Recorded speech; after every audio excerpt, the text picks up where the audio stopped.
Enzo, cette quatrième place au championnat du monde, ce fut un véritable exploit, on peut le dire. Est-ce que tu es redescendu un petit peu de ton nuage? Redescendu un petit peu par rapport à la compétition. Ça fait maintenant presque 3 semaines. Donc ouais, redescendu. Est-ce que je réalise complètement? Je pense pas.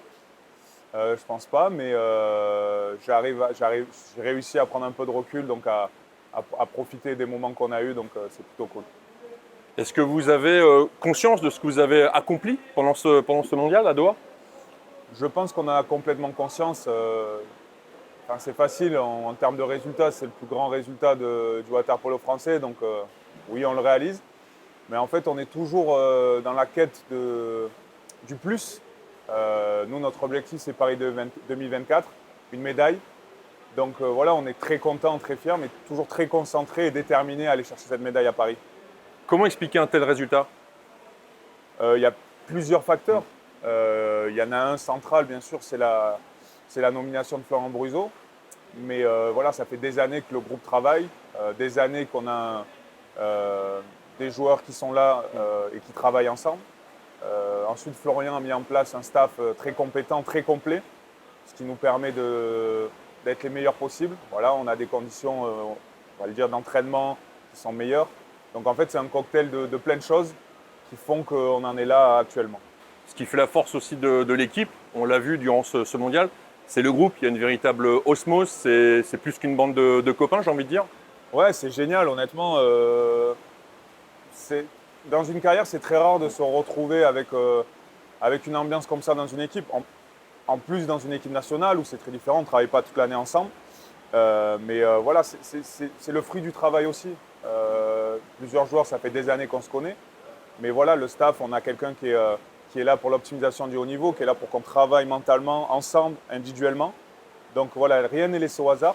Mais c'est du travail. Et quand je dis du travail, on pense c'est dur. Non, c'est pas dur, mais on prend du temps pour se parler, pour se dire les choses. Et on en est là où on en est grâce à ça aussi. Qu'est-ce que toi, tu retiendras de ce mondial? Je sais pas, une anecdote par exemple, un match en particulier? Ce que je vais retenir, c'est le match de la Croatie où je pense, je n'ai pas encore assez de recul, mais je pense que je suis dans le vrai. J'ai connu le plus grand moment de ma carrière et le plus dur à quelques minutes d'intervalle. Voilà, c'est ce match-là où je mets le dernier but égalisateur, pardon, et je rate mon penalty en séance de tir au but. Et ouais, voilà, je pense que je retiendrai ça au niveau émotionnel. Ça a été très fort et très dur. Ce mondial à Doha, c'est l'un des plus beaux moments de ta carrière. Il y a eu les JO, on sait, mais est-ce que ça fait partie de ces beaux moments de ta carrière? Pour l'instant, je pense que c'est le plus grand moment.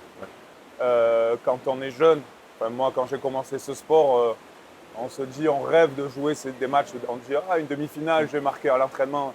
Il reste une minute, c'est la demi-finale de championnat du monde. On se met des petits défis comme ça, et là, on l'a vécu concrètement. Donc, non, c'était magnifique émotionnellement. La demi-finale, je me souviens avant le match, ça faisait très longtemps que je n'étais pas aussi impatient de jouer un match et avec autant de pression malgré tout. Donc non, ça fait plaisir. On explore d'autres contrées, on va dire. Je sais que tu as fait beaucoup d'efforts pour arriver au top pour ce mondial, à cause de cette blessure à l'épaule. Ça a été un gros challenge pour toi, un gros défi, tu l'as relevé? Ah ouais, c'est bien que tu en parles. Ça a été très dur. Voilà, la veille de la compétition, je me blesse. Une blessure très bizarre, mais voilà, je me blesse. J'ai des douleurs vraiment très fortes comme j'ai rarement ressenti. Je vais être honnête avec toi et tout le monde. Il y a eu un match contre l'Australie où en fait j'étais sous médicaments. Et avec les médicaments, la pression, l'émotion, je sors du match en pleurs. C'est la première fois que ça m'arrive.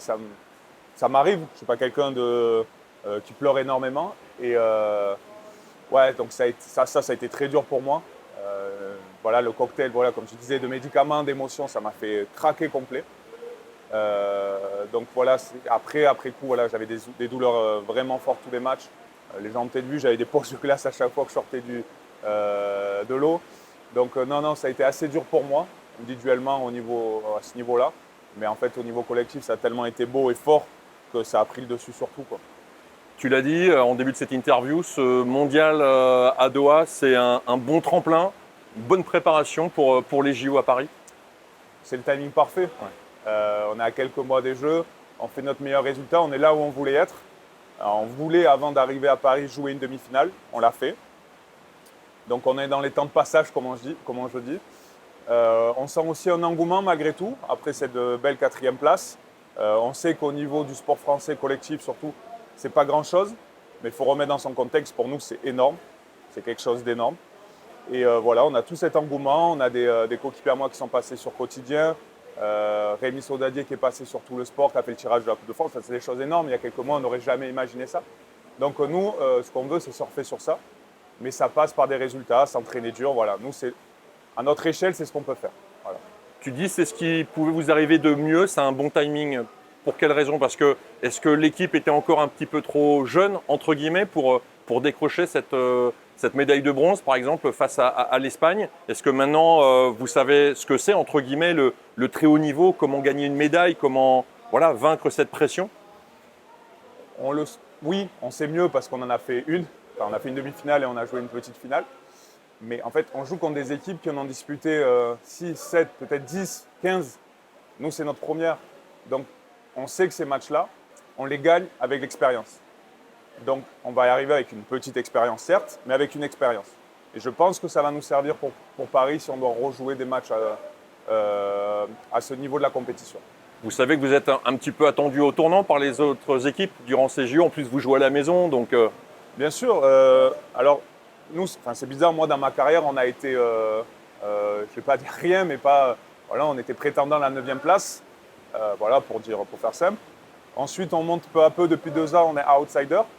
Mais un outsider, pas pour la médaille, mais pour un quart de finale, on sait qu'on va embêter les équipes.